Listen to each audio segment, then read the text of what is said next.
permanen.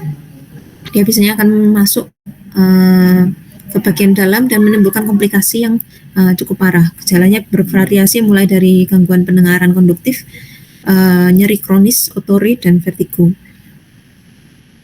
Yang kita takutkan adalah pada saat infeksi saluran tengah, dia membentuk gambaran kolesteatoma, di mana kolesteatoma ini adalah jaringan epitel yang terus mengeluarkan sekresi enzim dan bersifat destruktif.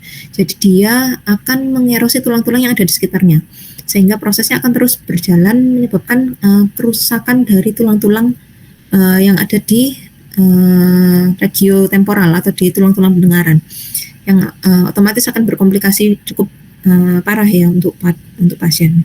Sehingga kolesteatoma ini adalah komplikasi yang harus terdeteksi dari modalitas radiologi. Perannya di sini. Kita bisa menggunakan fotoradiografi namanya Schuler untuk mengevaluasi tulang-tulang di mastoid. Jadi secara fotoradiografi kita bisa mengevaluasi ada tidaknya kolesteatum. Normalnya seperti ini dari foto Schuler. Jadi ada air sel mastoid, di sini ada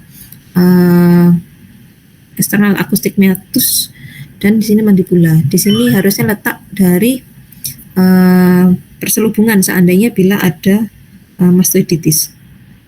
Sementara di sini kita bisa melihat kalau tulang air sel mastoidnya masih ada gambaran udara di dalamnya, berarti ini masih dalam batas normal. Berbeda pada pasien ini di mana air sel mastoid atau gambaran lusensi udara yang ada di sini sudah mulai menurun, dan ada putih-putih ini adalah sklerotik yang menandakan bahwa sudah ada proses infeksi yang kronis yang menyebabkan tulang-tulang di sekitar sana mengalami remodeling. Dia berusaha memperbaiki proses infeksi yang ada. Makanya pada proses akut ada perkeruhan atau dari air-air yang ada, udara yang ada di sini, gambarannya akan mulai menurun. Didapatkan adanya perkeruhan dari udara dari air sel mastoid. Kita bisa bilang mastoiditis yang akut.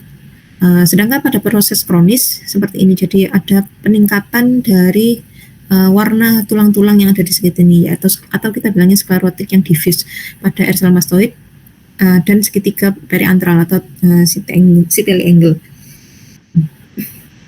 Yang menjadi peran radiologi di sini adalah mengetahui ada tidaknya kolesteatum. Kolesteatum itu adalah yang seperti sudah saya jelaskan tadi, adalah sel epitel yang mengalami pertumbuhan dan mengeluarkan enzim yang bisa merusak tulang-tulang yang ada di sekitarnya.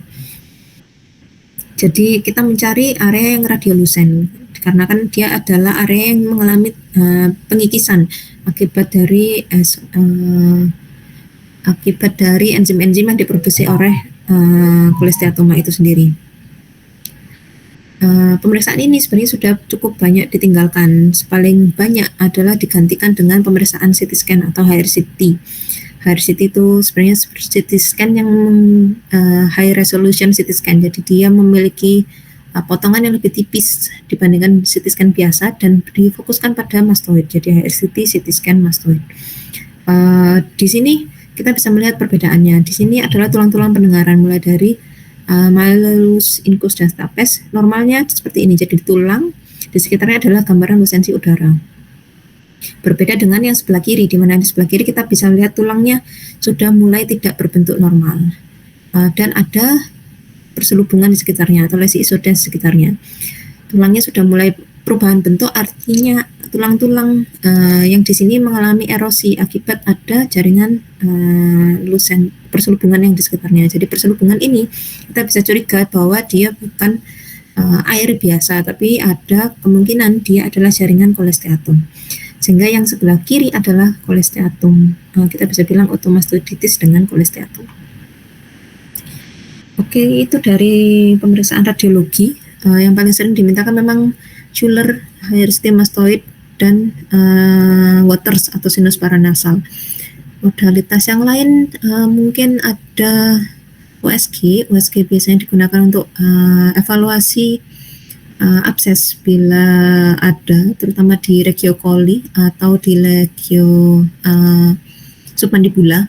Tapi biasanya bukan modalitas utama, biasanya dilanjutkan dengan CT scan, dan diagnosis secara klinis sebenarnya sudah cukup membantu untuk dilakukan menegakkan diagnosis. yang paling sering memang tentang foto-foto ini. Ada yang mau ditanyakan tentang radiologi dari THT-KL?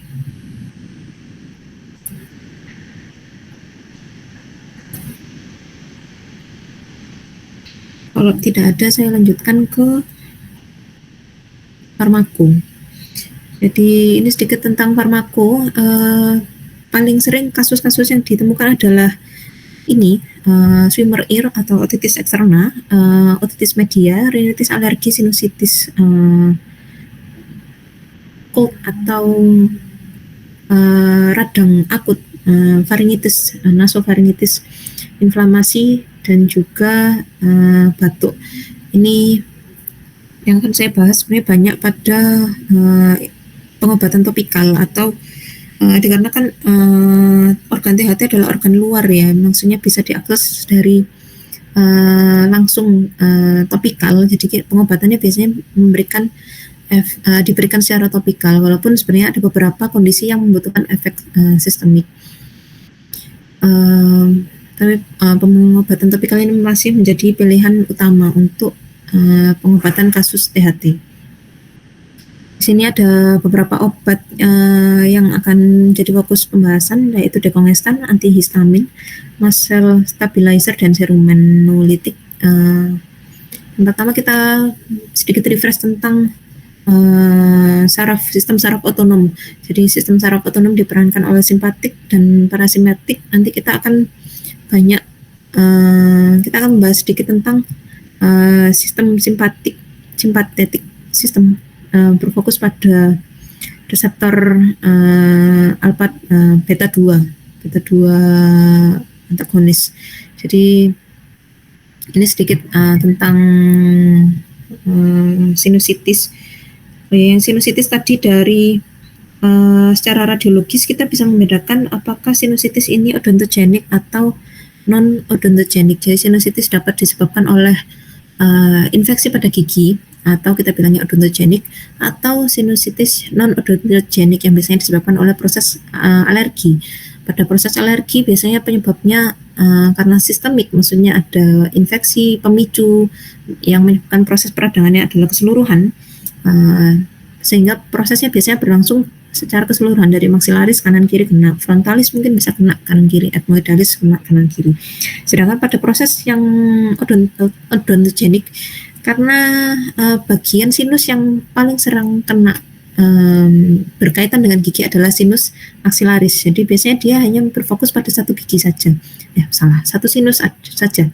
Jadi biasanya hanya berfokus pada satu tempat sinus maksilaris kanan saja. Karena memang fokus utamanya infeksinya berasal dari sebelah gigi sebelah kanan. Kalau misalnya dia ternyata fokus infeksinya berada di gigi sebelah kiri, dan dia seandainya menyebar berada di sinus maksilaris kiri, maka proses peradangannya hanya berada di satu unilateral, satu gigi. Makanya kita bisa membedakan etiologi kausnya dari radiografi dari sisinya, lateralisasinya, ada sebelah kanan atau sebelah kiri saja. Ini proses peradangan yang sistemik seperti rinitis alergika biasanya dipicu oleh paparan dari antigen yang sudah sempat disensitisasi sebelumnya. Bila ada paparan, maka akan ada degranulasi dari mast cell yang menyebabkan aktivasi dari interleukin ini. Lalu histamin akan dikeluarkan yang menyebabkan ada stimulasi pada nervus yang berada di perifer. Pada fase akut akan muncul keluhan sneeze atau itch atau pilek bersin. Pada proses yang sama akan ada proses peradangan yang memicu sel TH2 yang menyebabkan IgE switching, dan ada maturasi sel plasma, ada pemicu dari eosinofilik, dan ada kaskade dari adesin yang menyebabkan fase-fase berlanjut. Fase peradangannya berlanjut, jadi ada infiltrasi dari sel yang menyebabkan obstruksi dari nasal. Jadi pada fase akut akan muncul mulai dari bersin, rinore, edema dari mukosa, yang bisa berlanjut sampai obstruksi dari nasal. Makanya pada fase akut pemberian nasal stabilizer yang menyebabkan pemicu dari antigen ke mast cell ini jadi tidak menyebabkan sel mastnya mensekresi secara berlebihan, harus diberikan, tidak harus sih, berperan lebih bagus bila diberikan pada tahap awal. Jadi muscle stabilizer-nya berperan lebih bagus bila diberikan di awal. Pada tahap akhir sebenarnya malah tidak terlalu bermanfaat ya, maksudnya manfaatnya jadi tidak sebanyak saat diberikan di awal. Pertama mengenai obat dekongestan, reseptor yang dipengaruhi adalah alpha adrenergic agonis atau simpatomimetik. Dia menstimulasi dari alpha adrenergic receptor dan menyebabkan konstriksi dari pembuluh darah yang dapat terjadi di seluruh tubuh. Jadi ini makanya diberikan secara topikal ataupun sistemik. Bila diberikan obat alpha adrenergic receptor, berdasarkan tadi sudah sempat saya singgung mengenai sistem saraf otonom, dia akan menyebabkan penurunan dari vaskularisasi, di mana di sini target organnya adalah vaskularisasi yang ada di hidung. Aliran darah yang menuju hidung menurun dan menyebabkan adanya penurunan pembuluh darah di sinusoid dan menyebabkan penurunan dari edema dari mukosa. Yang sempat saya jelaskan tadi, dia dapat diberikan secara sistemik dan dapat diberikan secara topikal. Ini yang saya bahaskan tentang mengenai sistemik terlebih dahulu. Jadi dia diberikan secara peroral, jadi pasien diminta untuk minum. Pada pasien yang diberikan secara sistemik harus diperhatikan tentang efek sampingnya, mulai dari efek samping ke CNS atau Central Nervous System, dapat berupa insomnia, nyeri kepala, terus ada keluhan berdebar, lalu efek ke kardiovaskular, dia dapat meningkatkan tekanan darah dan ada meningkatkan heart rate, dan juga ada gangguan miksi. Dikarenakan memang efek yang diberikan secara sistemik, dia tidak berfokus pada pembuluh darah yang ada di hidung saja, tapi dia berefek pada alpha adrenergic yang berada di reseptor alpha adrenergic dan yang berada di seluruh tubuh. Dia walaupun lebih fokus pada reseptor alpha, tapi dia juga dapat mempengaruhi beta adrenergic juga. Contoh pada kelompok ini adalah pseudoephedrine dan fenilpropanolamine. Yang paling sering adalah dua ini, dan dapat juga ditemukan pada phenylephrine. Sedikit berbeda pada yang topikal, dikarenakan dia dapat diberikan spray, drop, atau inhaler.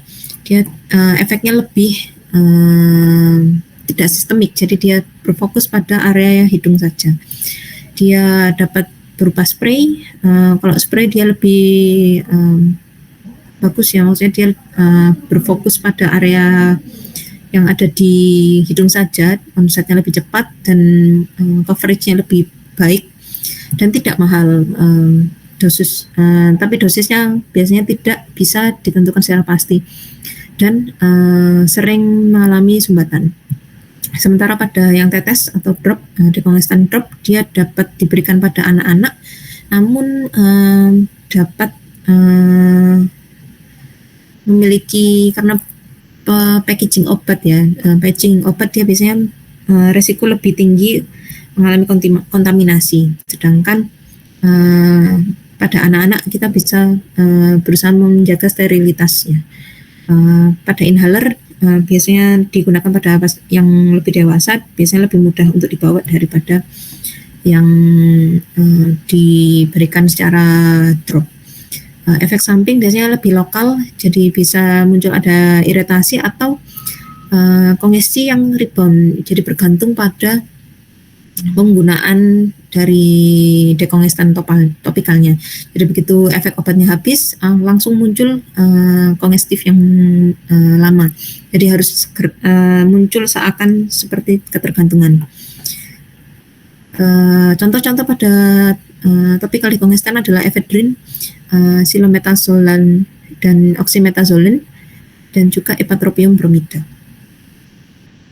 Selanjutnya adalah golongan antihistamin, di mana antihistamin ini bekerja dengan memblok dari reseptor histamin. Jadi dia langsung bersaingan dengan histamin, langsung berpasangan dengan antihistamin. Dia bisa mendisplace dari reseptor histamin yang sudah sempat berpasangan, dan seperti yang saya jelaskan tadi, dia berperan lebih baik pada tahap awal. Jadi meskipun mast selnya mengalami degranulasi, tapi kalau misalnya sudah ada hubungan antara antihistamin dan histamin reseptor, jadi degranulasinya tidak terlalu banyak berefek. Sedangkan bila diberikan pada tahap akhir, biasanya sudah ada hubungan antara histamin reseptor dari histamin dan histamin reseptornya sudah berpasangan. Jadi efek obatnya tidak terlalu bermakna banyak. Antihistamin sendiri memiliki dua generasi utama, sebenarnya ada tiga, cuman yang paling sering adalah dua generasi yang utama, yaitu golongan alkilamin, yaitu klonir CTM, klonir perniramin maleat CTM, etanolamin seperti difenhidramin, etilendiamin, triethyllenamin. Pada kelompok yang generasi pertama ini, dia memiliki efek samping yang cukup berat, dikarenakan dia memiliki efek sistemik ke central nervous system, biasanya menimbulkan keluhan ngantuk, dan dapat pada beberapa kondisi khusus dapat menyebabkan halusinasi dan gangguan motorik. Selain itu, keluhan seperti tremor, lalu dry, mulutnya kering, iritabilitas, dan takikardi bisa muncul pada penggunaan antihistamin generasi pertama. Pada generasi yang kedua, dia biasanya lebih stabil, dia tidak menyebabkan sedasi dan tidak melewati blood-brain barrier. Jadi dia tidak memiliki efek ke CNS atau central nervous system, sehingga efeknya lebih ditolerir oleh pasien yang menggunakan antihistamin. Di sini kelompok yang paling sering adalah loratadin dan cetirizine. Ini secara umum perbedaan antara generasi antihistamin yang pertama dan yang kedua.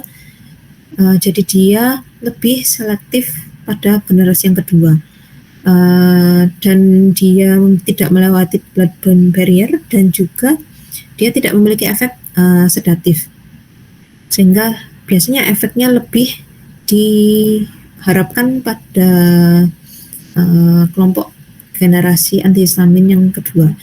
Lebih banyak digunakan pada kasus rhinore dan rinitis alergika. Pasien dengan penggunaan antihistamin kronik seperti urtikaria lebih sering di-prefer menggunakan second generation.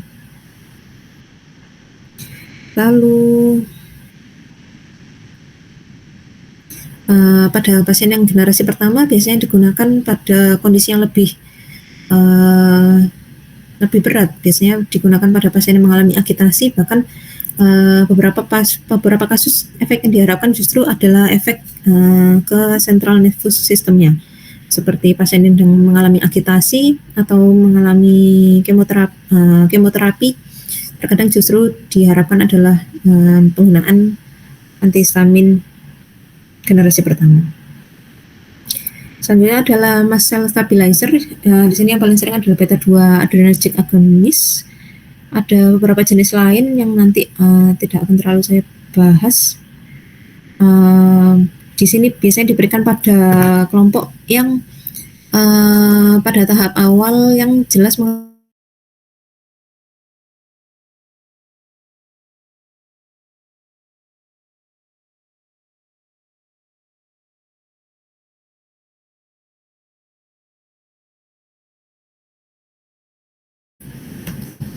Pada beberapa kasus kortikosteroid juga dapat diberikan secara topikal ataupun sistemik, walaupun sebenarnya yang lebih diharapkan adalah pemberian secara topikal, dikarenakan pemberian secara sistemik untuk kortikosteroid tidak baik ya, maksudnya dapat memberikan efek yang kurang baik untuk pasien. Kortikosteroid berperan sebagai untuk menghambat sistem imun secara umum, dan dia menurunkan proses inflamasi dan edema dari mukus membran. Dia tidak memiliki efek dekongestan dan antihistamin, dan di sini peran utamanya adalah untuk mengurangi proses inflamasi. Yang paling sering digunakan adalah dexamethasone untuk telinga dan juga mometasone untuk nasal. Jadi pemberiannya diharapkan adalah diberikan secara topikal. Ini tambahan pada Regiocavum ori dapat beberapa kasus dapat ditemukan adanya kandidiasis oral di mana didapatkan pada pasien imunokompromis, dan pada Regiocavum oris akan didapatkan gambaran seperti ini, jadi warna putih di Cavum oris. Ini menandakan adanya infeksi dari jamur Candida albicans. Pemberian yang dapat diberikan adalah pemberian nystatin. Nystatinnya biasanya diberikan secara drop, diberikan secara rutin hingga sampai 6 kali per hari. Harapannya untuk mengurangi infeksi pada Cavum oris yang disebabkan oleh Candida. Ini sebenarnya agak menyinggung dari blok respirasi. Jadi antitusif ini juga dapat diberikan pada kasus-kasus yang infeksi saluran nafas akut, yang juga nanti akan dijelaskan mungkin di blok respirasi, di mana antitusif ini adalah obat yang diberikan untuk mensupres keinginan untuk batuk. Jadi dia bekerja secara sentral dan menganestesi dalam tanda kutip reseptor yang berperan pada traktus respiratori. Tujuan utamanya adalah untuk mengontrol batuk yang kering, jadi tidak produktif. Jadi batuknya bila tidak berdahak dapat diberikan antitusif. Ini contohnya adalah pemberian dextrometropan dan kodein. Biasanya pada pasien dengan infeksi saluran nafas atas, pada anak-anak mungkin seperti yang croup atau bronkitis, laringobronkitis tadi, atau pasien dengan yang infeksi pada saluran nafas atas seperti nasofaring. Ini contoh yang terakhir adalah seruminolitik. Jadi ini diberikan secara tetes pada telinga. Diberikan yang paling sering adalah sediaan hidrogen peroksida 3% yang diberikan secara topikal. Perlu diingat pada pasien yang diberikan seruminolitik, dia tidak boleh diberikan pada pasien yang mengalami perforasi dari membran timpani, dikarenakan nanti bila ada perforasi dari membran timpani maka obatnya akan langsung masuk ke telinga tengah, jadi tidak ada barrier yang menjaga dari bagian luarnya. Dapat diberikan secara tetes sampai 3 kali per hari. Setiap tetes mungkin sekitar 6 tetes. Oke. Sementara itu, mungkin ada yang ingin ditanyakan?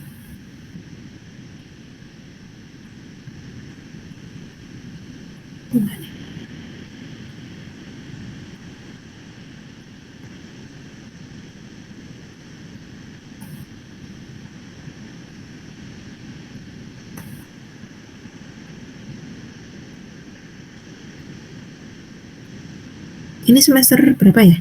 5 ya? Oke. Kalau nggak ada yang ditanyakan, saya tutup. Sebelumnya terima kasih banyak. Mohon maaf belum bisa hadir di sana. Nanti slide-nya akan saya kirim lewat WA ya. Nanti kalau misalnya ada yang ditanyakan bisa ditanyakan via WA, nanti akan berusaha saya jawab. Bila tidak ada pertanyaan, izin saya tutup. Terima kasih banyak. Wassalamualaikum warahmatullahi wabarakatuh.